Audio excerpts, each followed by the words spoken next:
Hi, how you doing? Welcome back to Where Tigers Walk. It's episode 25. Yes, we've been doing this for 25 weeks now. Thank you very much for all your love and comments. This week, we're talking about just how Ruben Selles has transformed Hull into a winning side.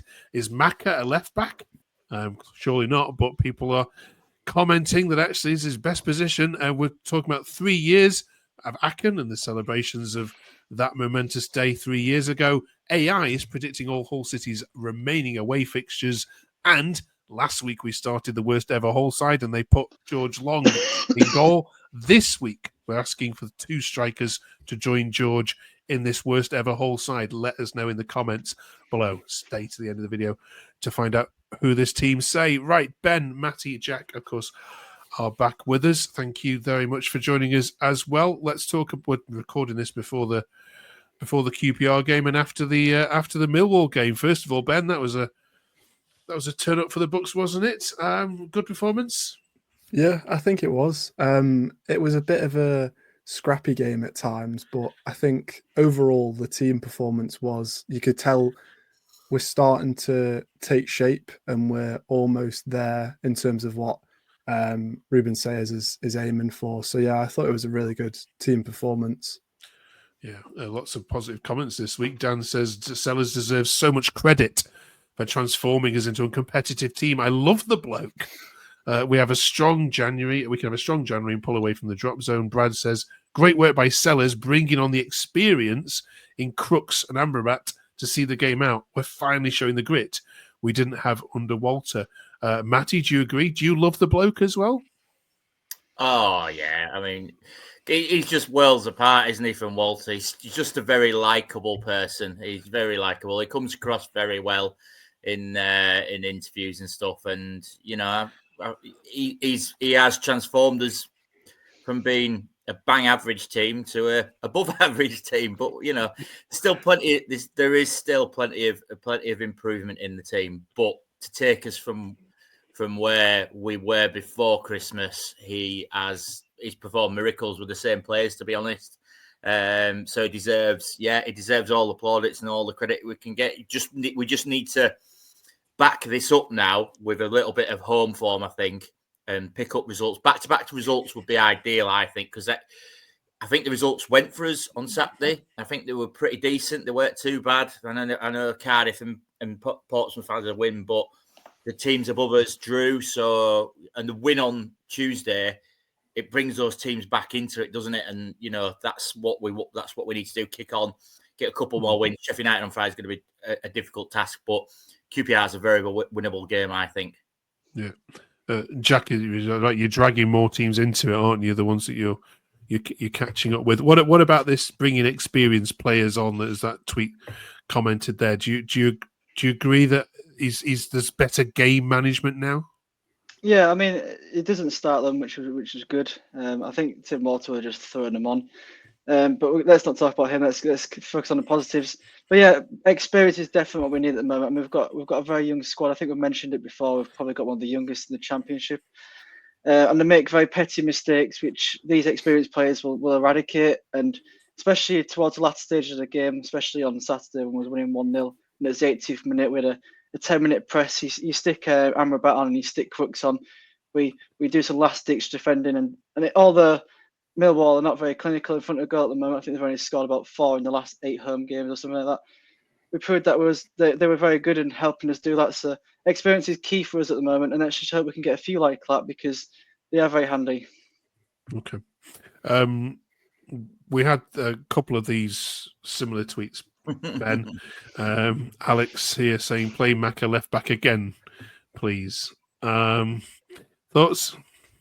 I mean, he did do really, really well. In fairness, a lot of people looking at the team sheet when it came out were like, what on earth? Why is he playing at left back? But he did play well. It wouldn't be one I'd go with in future. I think it worked really well considering the way Millwall like to play. They have a lot of threat in the air, and obviously all 4, apart from Coyle because he went off early. Well, I mean, when Drama came on, he almost evened it out. All 4 of the back 4 were quite tall and were able to deal with anything in the air. So it worked in that sense, but it's not one that I'd like seeing him play against some of the wingers, like playing him at Sheffield United away.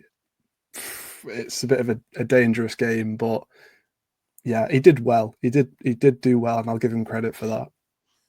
I think you've got to remember that under Walter, he did play up front for half the game in this crazy system that he played. Walter, he ended up Maka in like the left wing position at some point. So, but I think he's a very capable player, and I think a lot of fans have given our League One players a lot of stick, and I'm glad that they've kind of turned the corner a little bit, including Jones and Slater. Slater was excellent Saturday. But yeah, for me, he always does a good job, Maka. I don't see him. He's not a world beater, but he comes in and he's always solid. And I feel a bit sorry for him because he comes in out of the team. But he did a great job Saturday. Like Ben says, just to cope and defensively with Millwall's physical threat, he did a great job. So yeah, well played to the lad again. Okay. Yeah, busy week for Hull this week. Then QPR, as you mentioned, of course, and a difficult trip, Jack, on Friday night in front of the Sky cameras again to Sheffield United. Is that a free hit? That one for you? I mean, some would say yes, but I think I don't know. I feel like something good will come out of it. I mean, we're kind of 10 on against bigger teams. So just look at Leeds. No, they're not like being the best of form, and they're getting the wins, but they're scrapping for it. But yeah, I think we can get something out of Sheffield United. I'm saying that mainly because I'm going there, and I spent some money again to go watch them at Sheffield United. And after last time, after a 1-0 defeat, and we played well then last year. I know it's under Rossini, but yeah, I know Bramall Lane's a difficult place, but I think we'll be okay. I know, but it all depends. It all depends really. It's the luck of the draw how we're going to play. Right.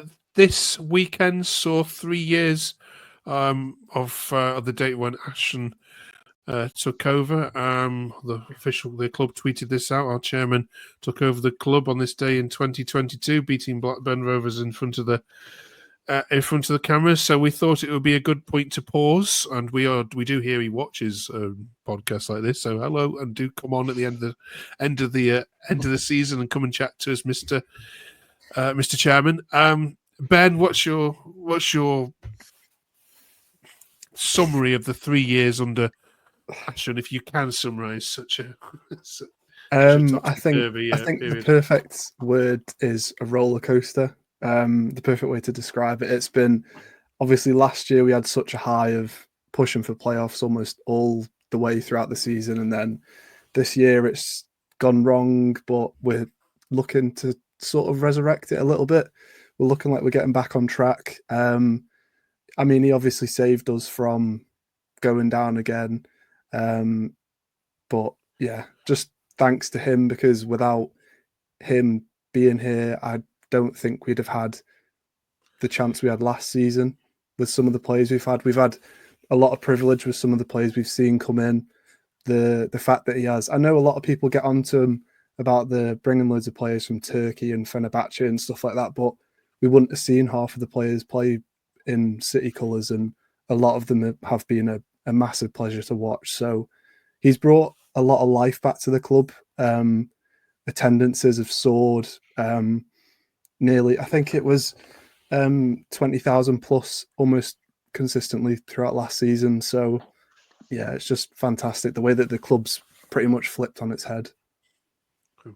Matty, does he get the credit he deserves? Do you think that Hull fans need to be a little bit more thankful for what he's done? Given when it was all going on with Walter, we did hear criticisms of him. Probably not. I mean, I think people do get frustrated with it, and I think we've just got such a thick old fan base. Sometimes it's just like, it's one extreme to the other, and it's. I think he just deserves to have a bit of credit, like what Ben mentioned before. Under the Allams, we were going nowhere. And we were probably going back to League One. So he came back. He brought the feel-good factor back. We had a good season last season. It hasn't quite worked out this time, but I tell you what, he'll always do. He does always face up to his mistakes, and he totally communicates with the fans, probably too much with the forums and stuff that he does. He puts his hand in his pocket. He can't say that this January, we've only got 3 players, and then again, people are moaning about we've only brought 3 players in, but we've looks like we're going to get another 2 players this week. So he has put his hand in his pocket to bring a bit more into the club. So for me, and I think we've said this previously, I don't think we can go forward without him, unless somebody else comes in who's going to bankroll us similar to what he's done.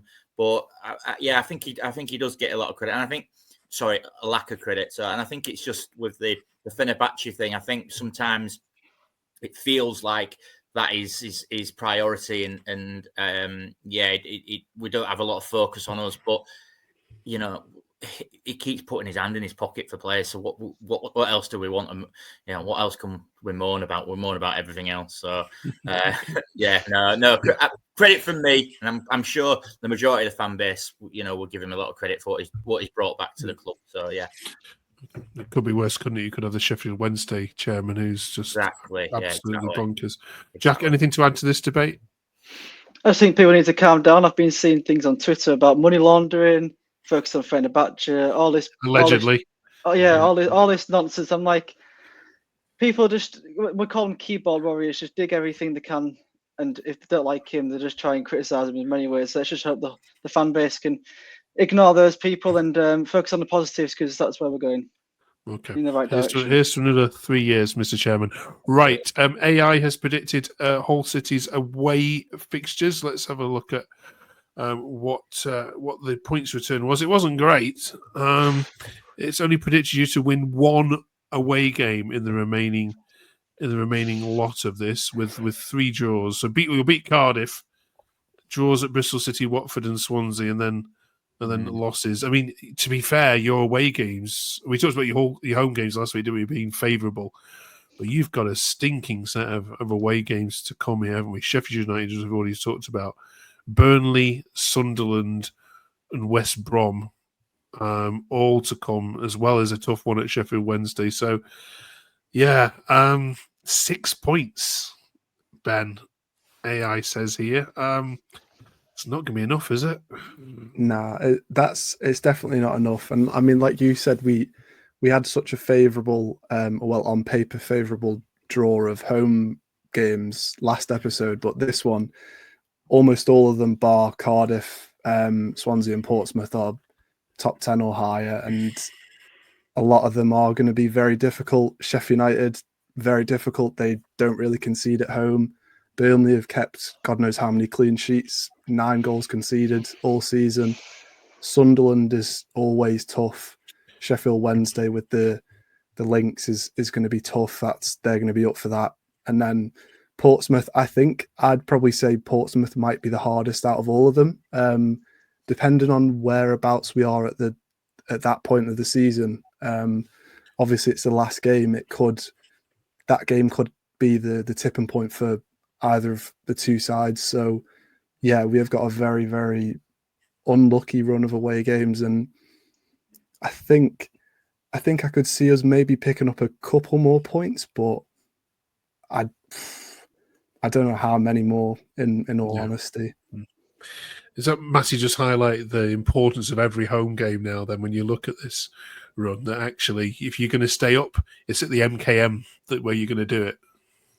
Oh yeah, absolutely, and I think that's for most teams, isn't it? I think your home form generally will keep you up. So we've got to really pick up results at home. Forget about the past last year and really focus on those home games. I think that does give us some discredit, because I do generally think, apart from, I'm trying to think who we got. Norwich, we got hammered by, didn't we? Away, we have been in most games, and I think we're a lot better. I think we're a lot better than that suggests away from home. So if we could sneak a couple of wins away, and get like maybe 10 points. I think that'll probably keep us up with some decent home form. I don't think you can write us off in all those games. I think we've still got a little bit we can offer. All right. Time to ask you all the big question then. I think we've seen enough now of Ruben Selles football to ask you whether you will survive. Plus, you've also got these 8 other teams which are around you. Derby potentially sinking, of course, into all that. Jack, will Hull stay up? Yeah, I don't know. I want to give a straight answer, but I can't. Come on, Jack. I'm gonna say yes. I'm gonna trust the club. I think we need a few more key players, like we said before. Benzie made a great point on the on Tigers Plus that we're 24 points away from the big 50, and it just and we've got it's just that AI showed how poor away he is as well. So if we win those, how many games we've got at home? If we pick up like 20 something points, we do need some players to get those away wins or those away points. So everything from now on is pivotal. It's just like exam season. You've just got to focus now. And there's any slip ups, and you basically every point matters at the moment. So it's the opposite of last season, really, isn't it? Last season was fighting for 6th, and now we're fighting to stay up in 21st, 20th. So yeah, it's going to be a very tense end to the season. Ed, you staying up? Yeah, of course we are. I'm not deep down. I'm not as confident as I might sound, but I think we do have enough to stay up. We're looking like we're turning a corner in terms of the way we've been playing, and yeah, I think I have more belief now that I've seen a few decent performances strung together in the last few games. So yeah, I'm going to say yes. Fingers crossed, yes. Okay, Matty, based on everything you've seen so far, will you stay up? Yeah, but I'm fairly confident. I think what that doesn't take into consideration, all those fixtures, is that there are going to be teams in and around there that are going to end up taking points off each other as well, aren't they? So, looking at our favourable home games, we've got some of those teams in and around us. We've just got to make sure we beat them at home, and then hope we pick a few wins away. But I've seen enough. I've seen enough in the games that Sellers has had to feel relatively confident that I think we'll probably stay up and we'll have enough. He's getting a lot out of the players. We look a better team. We look more organised defensively. We look much more assured in midfield. Goal threat's still not brilliant, but I think we've got enough there to keep us up. Okay. Thank you, all three of you. And yeah, I think I certainly agree. On the back of, I think there's definitely now 3 worse teams than Hull. I think certainly I think we'll see Derby drop in there very, very shortly. Finally, this week and every week in January, we are putting together our worst ever Hull 11. Last week, we asked the team to give us their worst ever goalkeeper, and poor old George Long, who's already in the Norwich City worst ever 11, is now finds himself in the Hull one. So we're looking for 2 strikers. Who's the worst ever striker you've seen in the black and amber? We'll start with Jack, if that's okay. Give us a name, Jack. This is difficult. Why have you started with me? I'm the youngest. My experience of strikers is very low. So I remember Hernandez, but he's not going to go on that. No, I'm going through them. Tommy Hughes, I remember, but he was a favourite. Bowen was class. Do you know what? It's going to have to be one from the last couple of seasons, and I think it's going to be a contentious. I know he scored like 13 goals in one season, but I think it was his everything else. Actually, no, I'm going to switch it. I think it's going to be Chris Badia. I mean, what we've seen of him so far is just all right. He scored in front of the goal, but I think anyone can do. I did that on Friday. The ball comes to you, you can poke it in easy. But it's just his hold-up play and his energy. He's jogging, he's walking, he can't turn with the ball. He doesn't have the incentive to shoot. So I just thought, it goes to Chris Badia. I was going to say Estepinian, but then I changed my mind. So yeah, Chris Badia. Okay, Ben. I've actually made a list. I've got quite a few. Oh my god! Right, okay. I mean, in terms of last week when we said about goalies, we've not had many, but in terms of strikers, there's quite a long list. I mean, I won't say all of them because Matty will obviously need some, but some that I've thought of in my sort of time watching City, Tommy Eaves, even though he was a fan favourite. Danny Graham, I can remember, he was always on fire for other teams, came to us, didn't really do much. Diamande didn't really do a great deal. Nick Proschwitz as well was not amazing. And then the other one I've got is Nua Dicko, because he was such like a hyped up signing and then just not really anything. It's a tough one to choose, but I think mine would probably be Diamande, because at the time, I know it's a bit unfair basing it off who he was competing with, because it was Abel Hernandez, but he just wasn't anywhere near the same level and not really championship level. I don't think even after he left City, I don't think he did much. So I think I'd go with Diamande. Diamande is in. Matty? Now, I thought I could go a bit further back because I thought these two would probably come with the same. So Proschwitz, definitely one. Came with a big reputation from Germany, and his first touch was a tackle. He was that bad. He was awful. He was. Other notable mentions I've put Manuccio, that we got on loan from Man United. He ended up keeping us up because he scored the win against Fulham. Ironically, that was his only goal he scored, which was fine. I put Josie Altidore. Awful. Ooh, okay. Mbakani, that we had on loan, he was awful as well. And recently I put Will Keane. Didn't think he did much. And Chris Martin was just awful. He was. So take your pick from there, but Proschwitz for me would be the one. I think he came with reputation and was dreadful. I think I'm gonna add another one. Malcolm Abiwe. I mean, he's classed as a forward, and he is absolutely useless. So, so Chris Padilla and Malcolm Abiwe for me. Okay. Right, we need some help sorting this out then. In the comments, can you pick out the two worst that you've heard there, or you can add your own in if you think they've missed a glaringly obvious one. Let us know. Let us know in your thoughts below. Thank you very much, you four. We'll be watching Hull this week on Friday night with our can in one hand and our fish supper on our laps. So make sure it's a good one, please. And join us next week as we review that. And we ask this lot to come up with their worst ever defenders that they've ever seen play for Hull City. We're looking for 2 centre-backs on the left and right back all in one go. So come up with some names for that one. We'll see you in 7 days' time. Have a great week, everybody. Good luck against QPR, and we'll be watching you on Friday. See you then.